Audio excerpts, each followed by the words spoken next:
The Galactic Council had ruled for 37,000 years with the certainty of stone. Their marble chambers orbited the dying star Zirion Prime, where representatives from 800 species gathered to maintain what they called the Sacred Order. For millennia, they had catalogued every world, every civilization, every species that dared to reach beyond their atmospheric boundaries. Earth was file designation 4S7 Terra, classification, primitive aggressive, status, contained. Ambassador Kethvar of the Zephyrian Empire adjusted his ceremonial breathing apparatus as he reviewed the morning's agenda. The humans had been monitored for exactly 214 standard cycles since their first crewed satellite breached their ionosphere. Like all emerging species, they had been immediately quarantined, their solar system surrounded by a network of gravity wells and quantum dampeners that made faster-than-light travel impossible within a 50 light-year radius. The containment protocol was simple and absolute. Young species were given time to mature, to prove their worthiness through peaceful development and philosophical evolution. Most failed within a few centuries, destroying themselves through war, environmental collapse, or simple stagnation. The few that survived learned patience, wisdom, and humility before being granted the privilege of joining the greater galactic community. Humans, according to every projection, would eliminate themselves within another 50 cycles. They showed all the classic symptoms: tribal warfare, resource depletion, and disturbing tendency toward what the Council's xenopsychologists termed aggressive curiosity. Their attempts at space exploration were laughably primitive, their longest-range vessels barely capable of reaching their own system's outer planets. Kethvar's 6 eyes scanned the quantum-encrypted reports flowing across his neural interface. Human military expenditure had increased by 12% in the last cycle. Their weapons technology continued its inexorable advancement toward planetary suicide capabilities. Most telling of all, they had recently begun actively searching for extraterrestrial life, broadcasting radio signals into space with the naive hope of making contact. It was almost endearing, in the way a predator might find amusing the struggles of trapped prey. The morning session began with standard administrative matters, trade disputes between the crystalline Vorthak and the gaseous Neptunians, resource allocation for the ongoing terraforming of the Andorian colonies, and a request from the machine consciousness of Sigma Draconis for expanded computing substrate rights. Kethvar let his attention drift as lesser officials handled the routine business of governing a galaxy.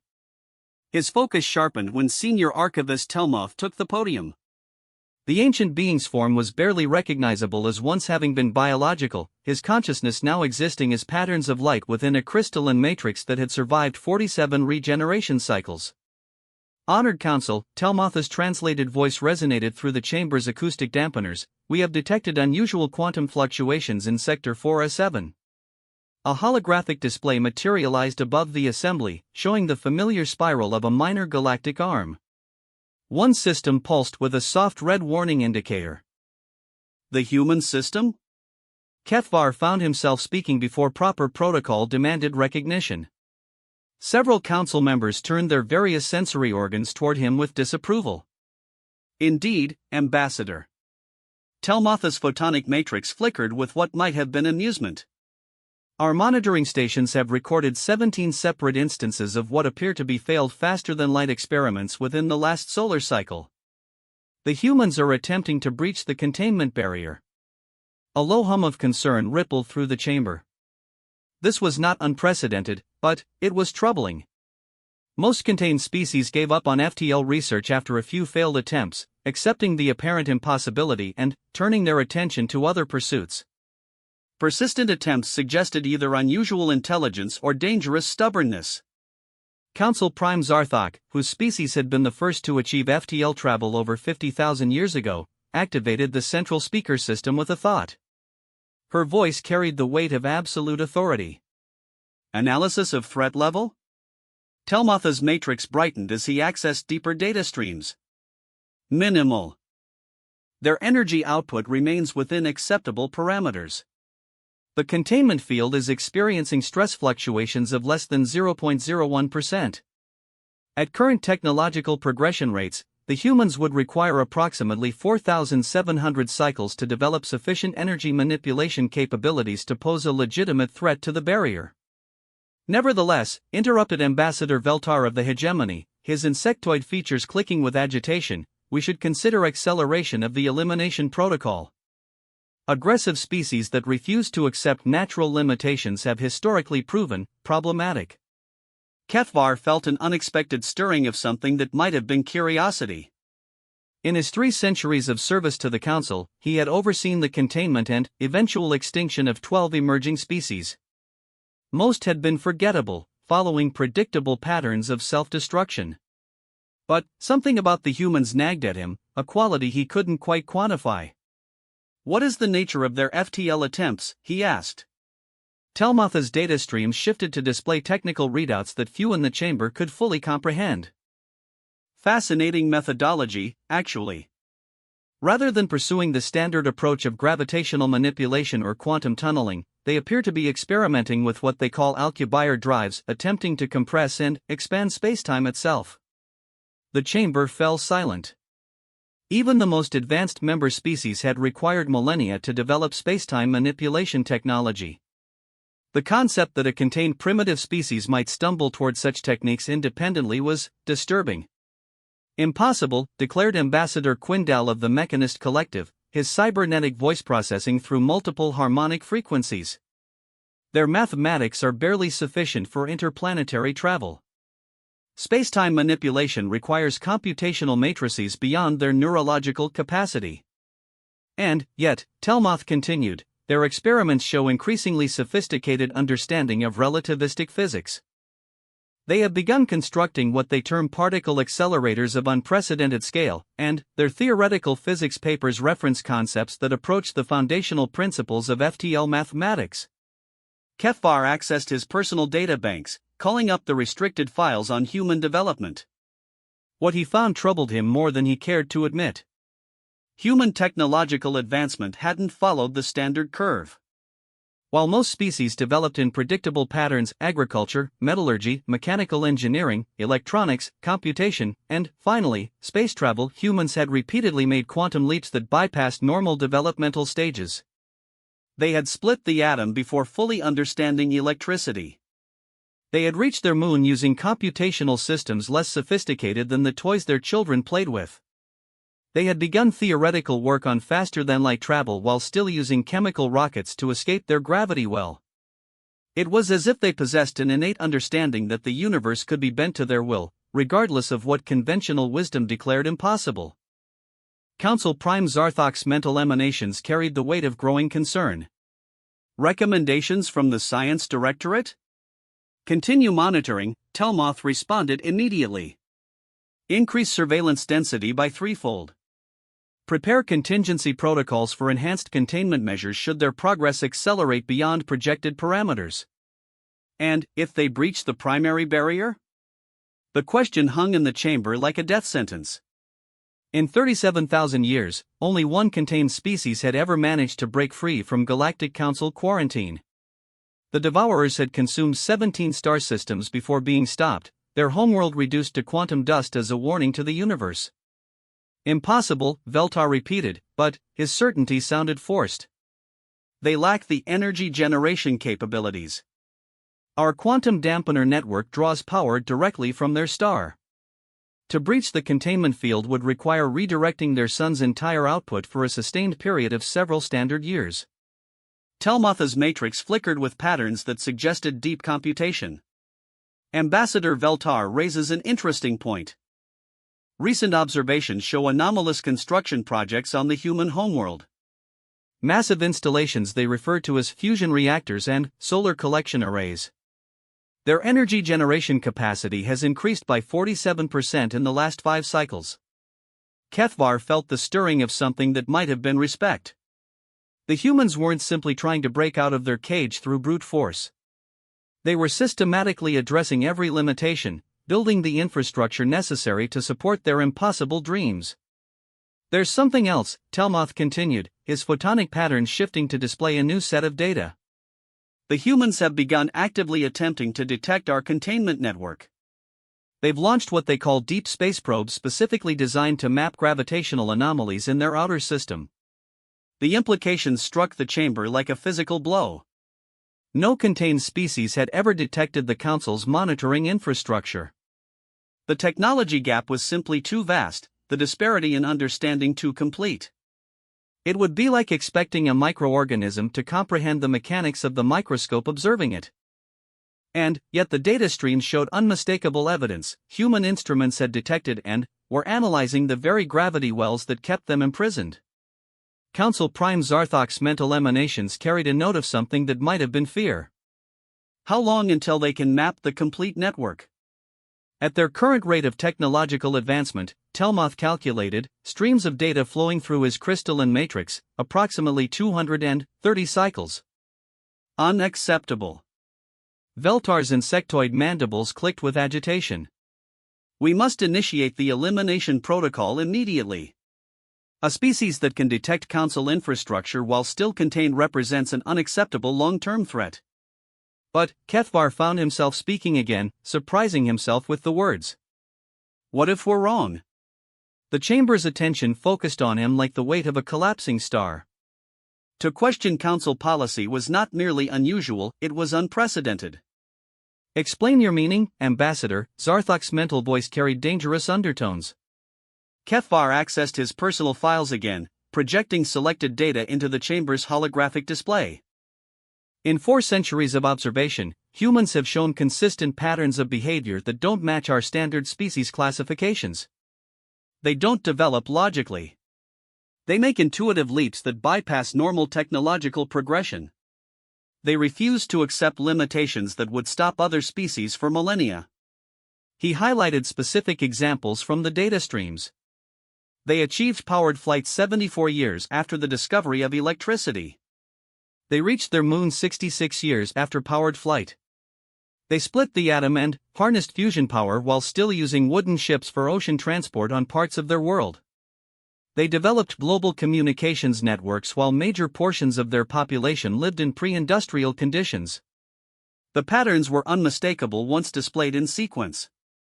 Human development didn't follow curves, it followed explosive bursts of innovation separated by periods of apparent stagnation. They don't think like us, Kethvar continued. We develop sequentially, building each technology on the foundation of the last. Humans develop chaotically. They pursue multiple impossible paths simultaneously, and somehow make them work. Your point being? Quindal's mechanical voice carried harmonics of impatience.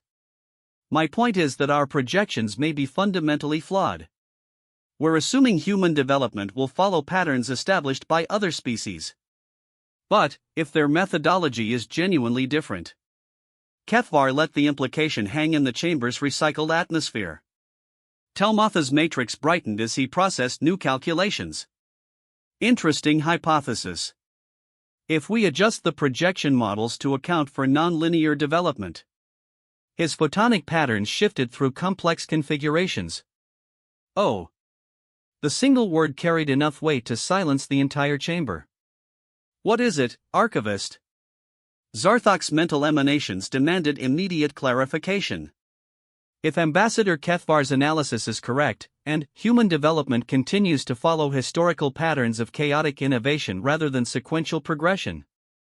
Telmoth paused, his matrix flickering with patterns that suggested profound disturbance. They could achieve FTL capability within 20 cycles. Possibly fewer. The silence that followed was absolute. 20 cycles. Less than half a human lifetime. It was impossible, unprecedented, and, according to the data patterns Kethvar had identified, entirely probable. Veltar's agitation reached a crescendo of clicking mandibles and twitching sensory organs. Then, we eliminate them immediately. Before they can pose a threat. But, something in the data patterns nagged at Kethvar's consciousness. He accessed deeper files, restricted archives that detailed the complete history of contained species. What he found made his 6 eyes widen with something approaching shock. Council Prime, he said quietly, I request access to the Devourer archives. The chamber's atmosphere seemed to thicken with tension. The Devourer archives contained the complete records of the only species that had ever successfully breached Council containment. They were classified beyond most members' clearance levels, sealed behind quantum encryption that required Council Prime authorization to access. Explain your reasoning. Zarthok's mental emanations carried warning undertones. The Devourers achieved FTL breakthrough through conventional means, gravitational manipulation technology that we understood and could counter. But they managed to slip past our containment because we underestimated their energy generation capabilities.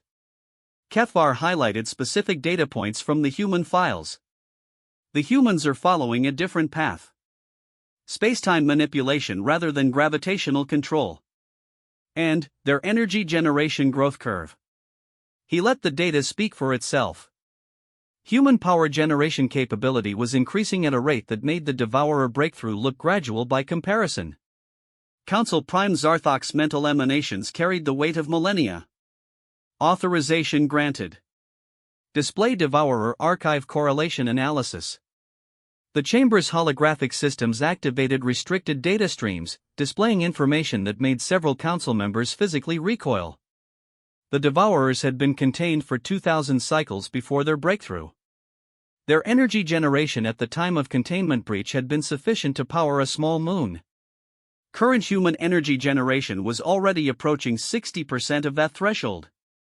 And, unlike the Devourers, humans were actively working to detect and understand their containment system. Telmatha's photonic matrix pulsed with patterns of deep concern. Council Prime, I believe we may be observing something unprecedented in galactic history. The humans aren't just trying to break free of containment. They're studying the containment itself, learning from it, understanding principles that should be beyond their comprehension for millennia. The implications crystallized in HFY's consciousness like a revelation. They're not trying to escape their cage. They're trying to understand why the cage exists. And, for the first time in 37,000 years, the Galactic Council found itself facing a contained species that might actually succeed. The emergency session convened 3 cycles later in the Council's most secure chamber, a pocket of folded spacetime that existed simultaneously nowhere and everywhere within the galactic superstructure. Only the highest clearance members of each species were permitted access, their consciousness patterns temporarily encrypted and transferred through quantum tunneling to maintain absolute secrecy. HFY materialized into his designated sensory interface, immediately aware of the tension that permeated the pocket dimension. The normal protocols of ceremonial greeting and status acknowledgement had been suspended. This was a war council, even if none of them were ready to admit it yet. Council Prime Zarthok's mental emanations carried undertones of barely controlled anxiety. Report from Deep Surveillance Division. Senior Analyst Mordun of the Shadow Syndicate took the central interface, his form little more than a collection of probability waves held together by quantum coherence fields. Where most council species had evolved beyond physical matter through technology, the shadow beings had done so through pure mathematics, existing as living equations that could process information at rates approaching the theoretical limits of consciousness. The situation has escalated. Mordun's translated voice carried harmonics of profound disturbance. Human Deep Space Probe designation breakthrough has not only detected our outer containment web, it has begun transmitting detailed analysis of the quantum field structures back to the homeworld. The chamber's atmospheric processors seemed to stutter as the implications settled over the assembled consciousness patterns. Furthermore, Mordun continued, our linguistic analysis division has decoded recent human academic publications. They have developed theoretical frameworks that accurately describe faster-than-light mathematics. Not approximations or primitive guesswork, precise mathematical models that mirror our own FTL equations to within 94% accuracy. Ambassador Veltar's insectoid form flickered with agitation. Impossible. Those equations required our greatest minds 47,000 cycles to develop. Impossible, yet factual, Mordun replied, projecting a holographic display of human mathematical publications. The equations flowed across the quantum interface in elegant patterns that would have been beautiful if they weren't so terrifying. They call it M-theory and quantum field dynamics. Their mathematics are sophisticated.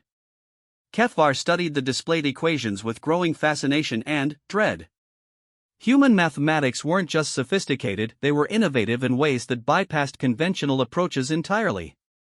Where council science had developed FTL theory through careful, sequential advancement over millennia, humans had somehow intuited quantum shortcuts that led to the same conclusions through radically different pathways.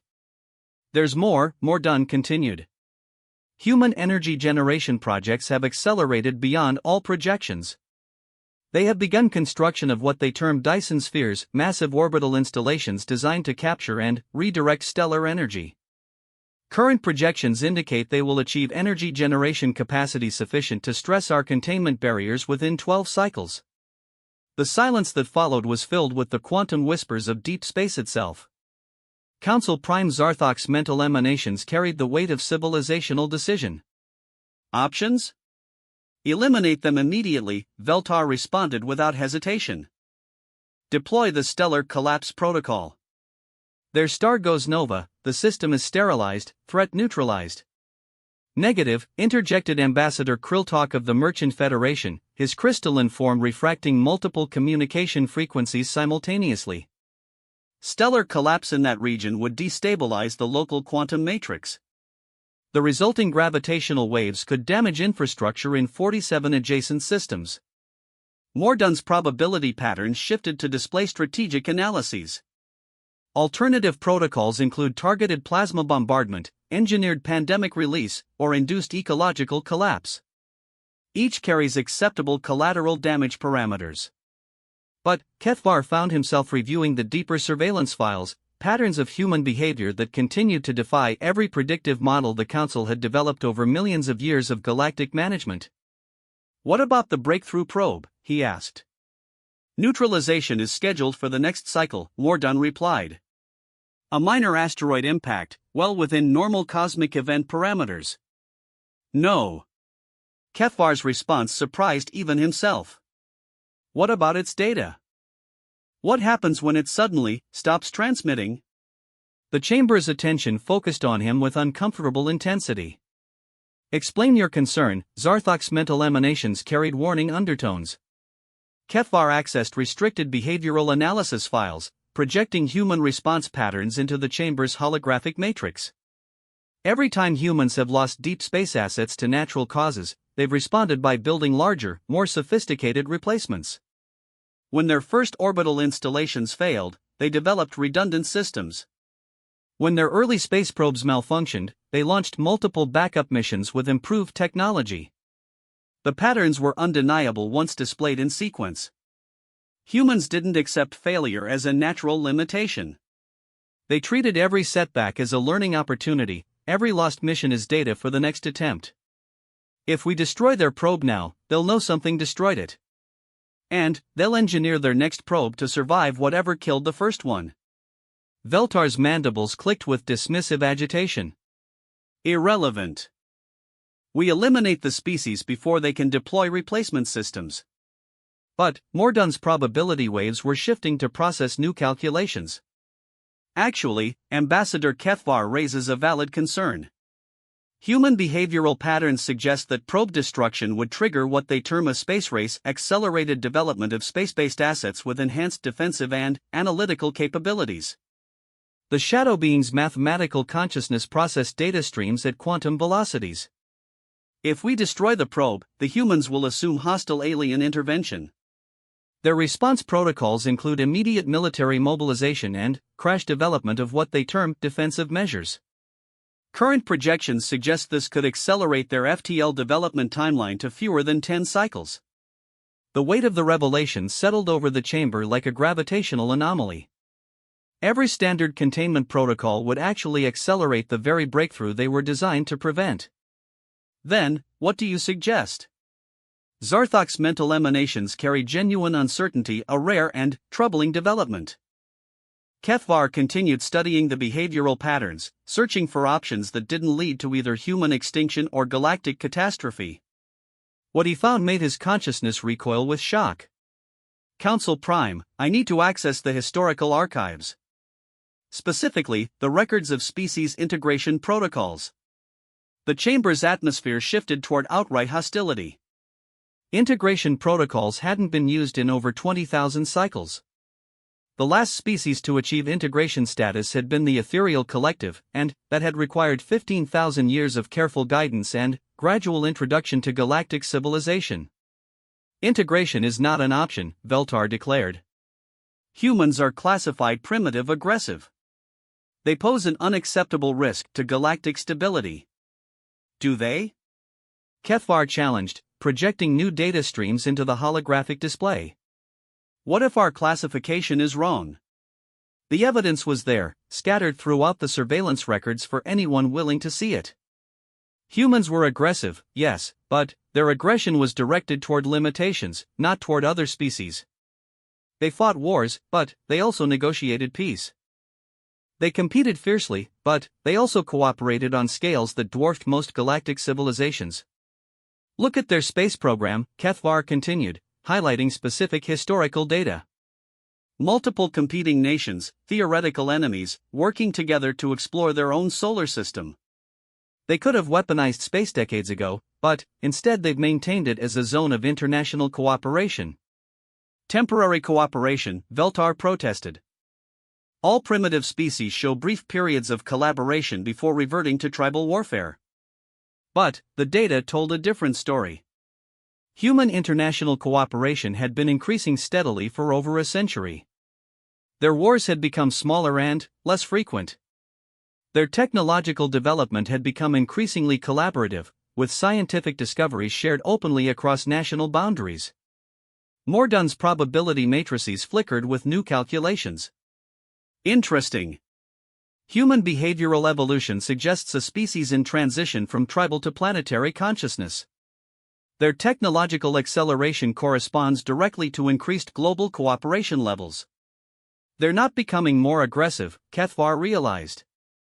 They're becoming more unified. The implications crystallized like quantum frost across his consciousness. Humans weren't following the standard pattern of primitive species self-destruction. They were following the integration pattern, the same developmental curve that led to successful galactic citizenship. Council Prime Zarthok's mental emanations carry profound uncertainty. Even if integration were possible, the timeline is impossible. Integration protocols require minimum 12,000 cycles of guided development. The humans will achieve FTL capability within 20 cycles. What if we accelerate the integration timeline? Kethvar found himself proposing something that violated every council tradition. What if, instead of trying to contain them, we make contact? The chamber erupted in overlapping protest frequencies, a chaos of mental emanations and quantum static that required several moments for the atmospheric processors to filter into comprehensible patterns. Absolutely forbidden, Veltar's agitation reached harmonic frequencies that approached the painful. First contact with primitive species has been prohibited since the Devourer incident. The risk of cultural contamination is unacceptable. But Mordan's probability calculations were generating new patterns, mathematical structures that pulsed with unexpected possibility. Actually, there may be precedent. The Shadow Being's consciousness accessed archives so ancient that most council members had forgotten they existed. The Volrathi integration. 47,000 cycles ago. An aggressive species that achieved FTL breakthrough ahead of all projections. The Council made emergency contact to prevent galactic war. The Volrathi were different, Quindal protested, his mechanical voice processing through harmonics of historical analysis. They achieved FTL through dimensional manipulation. The humans are pursuing spacetime distortion. The energy requirements alone. Quindal's voice trailed off as his computational matrices processed the implications. Spacetime distortion required energy manipulation on scales that approached stellar engineering. If humans were serious about their theoretical frameworks, they weren't just trying to achieve FTL travel. They were trying to remake the fundamental structure of reality itself. Council Prime, Mordan's probability waves carried undertones of something approaching awe. We may be observing the emergence of a Tier 1 civilization. The designation hung in the chamber's atmosphere like a quantum bomb. Tier 1 civilizations were theoretical constructs, species so advanced that they could manipulate the basic forces of the universe as easily as most species manipulated matter. Only 3 Tier 1 civilizations had ever existed in galactic history, and 2 had transcended physical existence entirely. The third had become the foundation of the Galactic Council itself. Impossible, Veltar repeated, but his certainty was wavering. Tier 1 emergence requires millions of cycles of development. The humans have barely achieved interplanetary travel. But the evidence was mounting like an inevitable gravitational collapse. Human theoretical physics papers describing universal force manipulation. Energy generation projects approaching stellar scale. Mathematical frameworks that treated spacetime itself as a malleable medium. And, most disturbing of all, their apparent intuitive understanding that the universe could be changed rather than simply explored. HFY accessed his deepest analytical subroutines, processing patterns that made his consciousness ache with their implications. What if that's the point? What if the reason humans develop so chaotically is because they're not trying to understand the universe as it is? What if they're trying to understand the universe as it could be? The question reverberated through the chamber's quantum architecture like a fundamental challenge to reality itself. Council Prime Zarthok's mental emanations carried the weight of a decision that could reshape galactic civilization. If the humans are truly developing toward Tier 1 status, our containment protocols are not just useless, they're actively dangerous. A Tier 1 species that perceives the galactic community as a threat. The historical precedents were terrifying. The last Tier 1 species to view other civilizations as obstacles had rendered 17 star systems uninhabitable before disappearing into dimensions beyond normal spacetime. We need more data, Zarthok decided. More done, increase surveillance to maximum density. I want to know every detail of human development. HFY, prepare preliminary integration protocols. If we're going to make contact, we need to do it before they achieve breakthrough. And if they achieve breakthrough before we're ready? Quindal asked. The silence that followed was filled with the quantum whispers of 37,000 years of galactic order suddenly rendered obsolete. Then, Zarthok's mental emanations carried the weight of civilizational transformation. We hope they're as cooperative as their behavioral patterns suggest. Because if they're not, the Council Prime didn't need to finish the thought. Everyone in the chamber understood the implications. For the first time in galactic history, the Galactic Council faced a species that might be more advanced than they were, even while still trapped in a single star system. And the universe was about to learn what happened when humanity finally decided to move. The moment came not with fanfare or ceremony, but with the simple quantum whisper of mathematics becoming reality. Dr. Saracen stood in the control room of the Luna 5 facility, watching displays that showed impossible readings. The experimental Alcubierre drive they had been testing should have failed like all the others. The power requirements alone exceeded their generation capacity by orders of magnitude. Yet the quantum field readings showed stable spacetime distortion in a perfect bubble around their test platform. Sarah, you need to see this.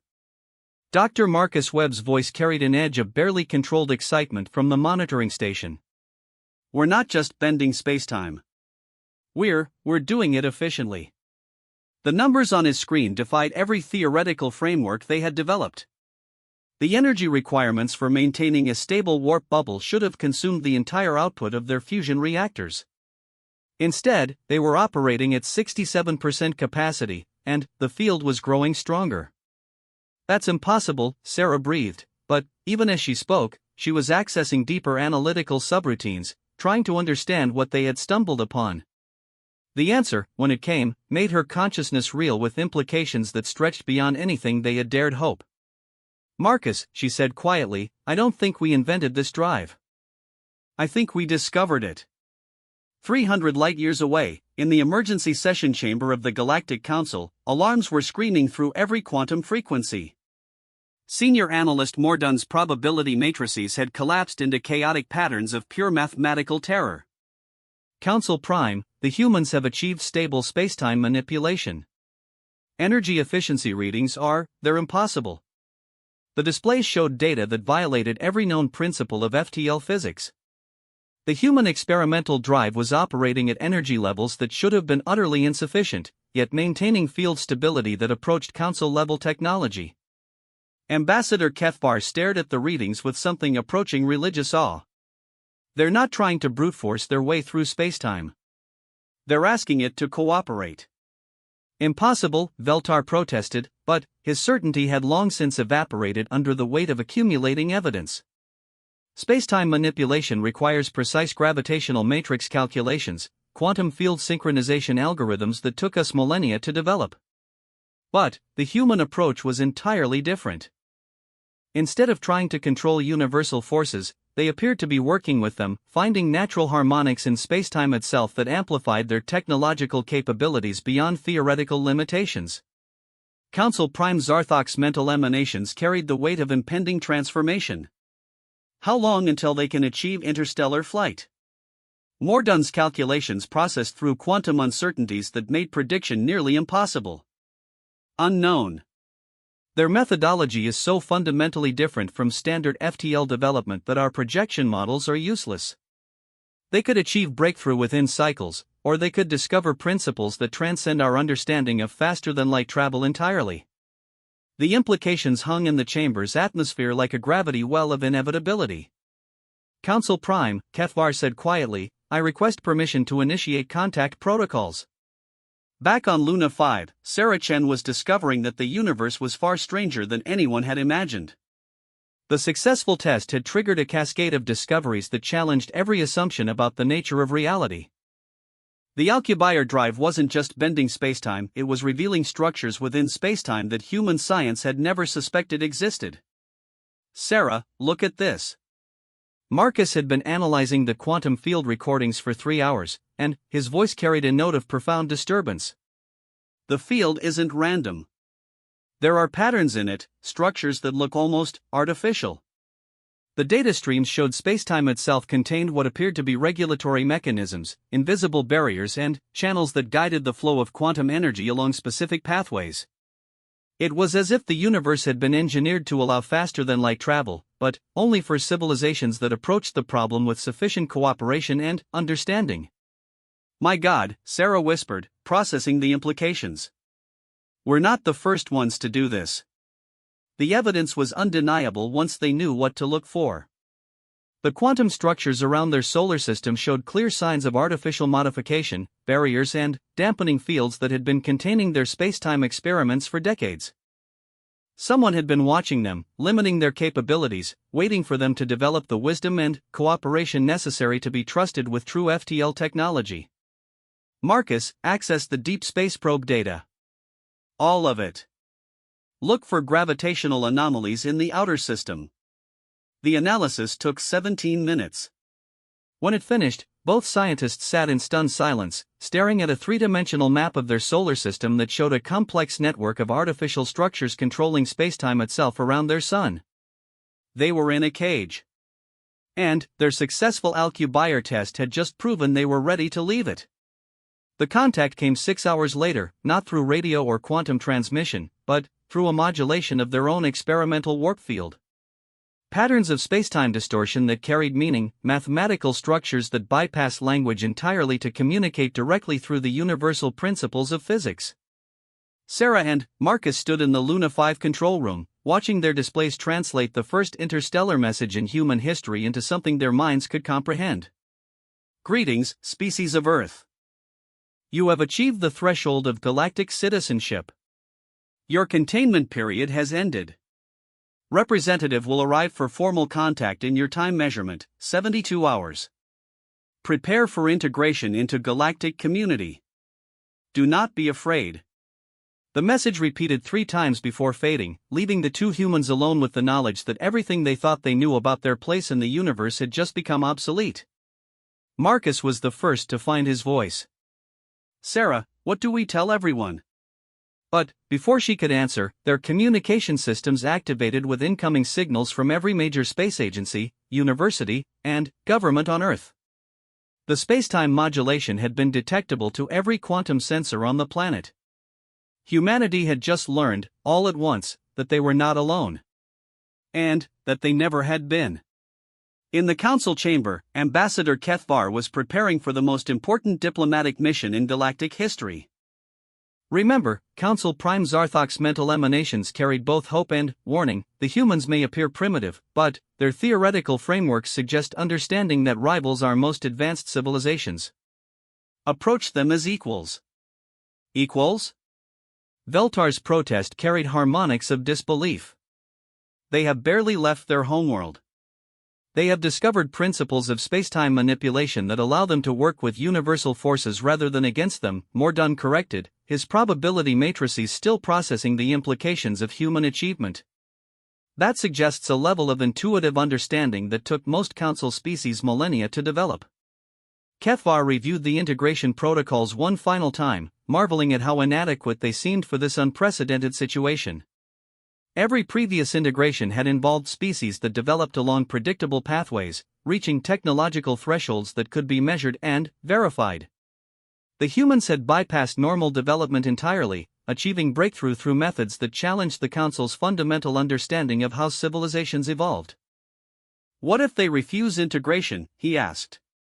The question had been troubling every council member since the humans' breakthrough. Integration required acceptance of galactic law, submission to council authority, and gradual introduction to advanced technologies under careful supervision. But a species that could discover FTL principles independently might not accept such limitations. Then, we adapt, Zarthok replied. For the first time in 37,000 years, we may be dealing with a species that we need more than they need us. 72 hours later, HFY's ship materialized in Earth's orbit, its presence announced not by dramatic displays of technological superiority, but by a simple message transmitted on every human communication frequency: I am Ambassador HFY of the Galactic Council. I request permission to address your species. The response came from the United Nations General Assembly, transmitted through the same spacetime modulation techniques the humans had somehow mastered in less than 3 days. Permission granted, Ambassador. We are ready to listen. The historic first meeting took place in the Luna 5 facility where humanity's breakthrough had occurred.